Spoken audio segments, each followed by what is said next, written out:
Hi, let's solve the very first question from today's LeetCode contest, that is ant on the boundary.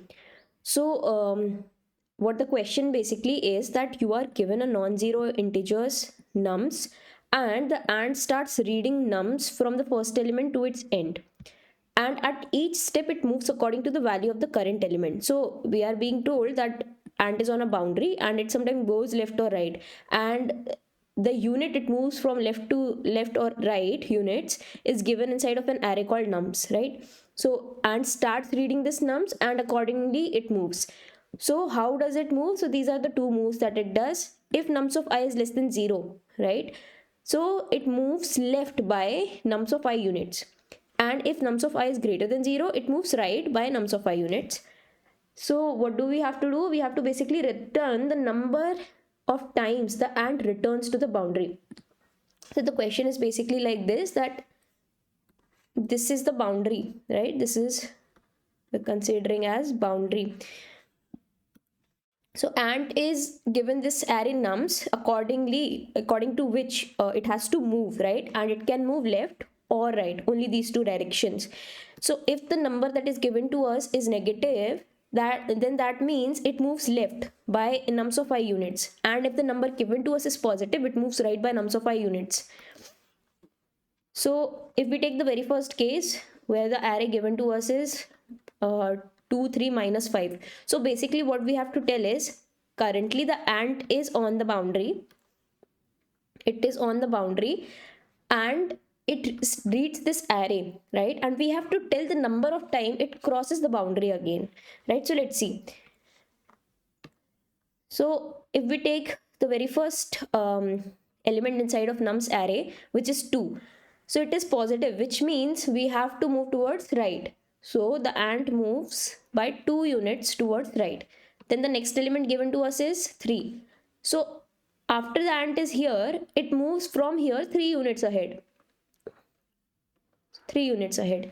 And because this was positive, so we move towards right direction. Now the next element is negative 5, which means negative sign basically tells me that I have to move towards left. So the direction is left, and how many units I have to move is 5, right? So towards left, we move 5 units.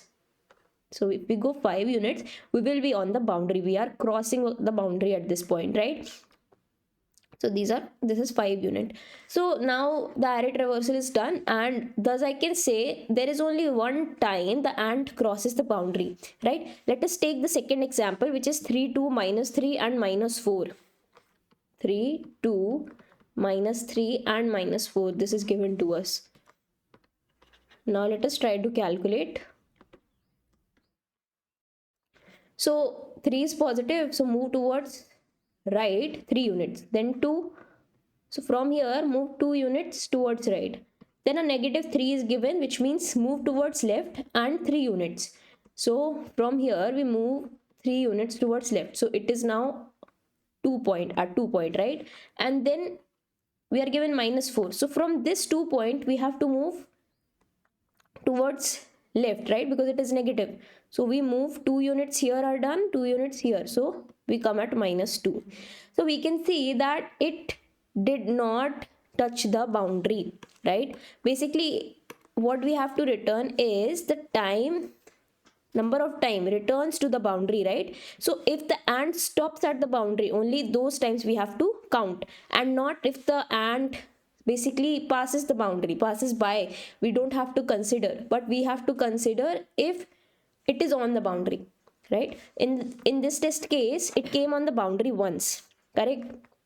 But in this case, it passes by the boundary but does not stop at the boundary. That means we are not stopping at the boundary, so number of times the ant stops at the boundary is 0. So we will return 0 here, correct? So this is basically the question is. Now it's very easy. You can see that if I just try calculating sum, right? So if I'm on the first element, my sum is 3. So this is not boundary, right? So I have to return the number of time ant is on the boundary. That means if I just sum this up, right? If I do 3 plus 2, that means I will be at 5 units. Then if I do 5 minus 3, I will be at 2 unit again, right? And if I do minus 4, I will be at minus 2. So among these values,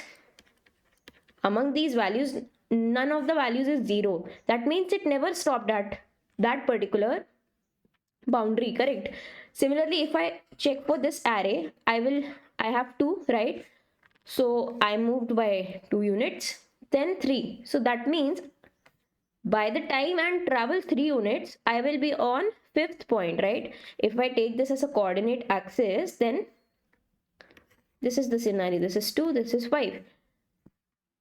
And you can fit the rest of the numbers here like this, but that doesn't matter because ant was here, then the next moment ant was here, and the next moment is -5, which means I have to go back to -5 steps and I come to 0. So I am assuming 0 is my boundary. So ant is stopping at 0. That means I have to calculate it as an answer, right? So this is what we have to basically do. So we have to traverse the array and keep summing up, right? So what we will basically do, traverse the array, add the element we are standing at, and as soon as we add an element, we will check if this sum, it becomes equal to 0.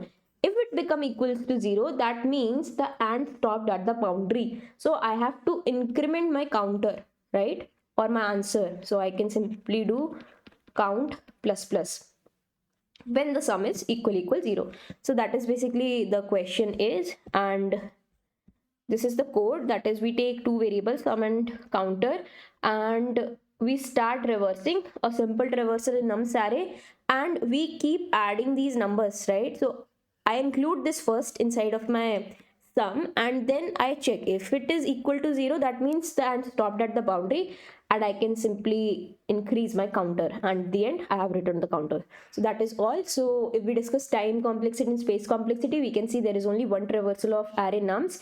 So time complexity will be big O of whatever the size of nums is, let's say n, so big O of n it will be, and if and space complexity will be big O of 1. Why? Because we are only using two variables.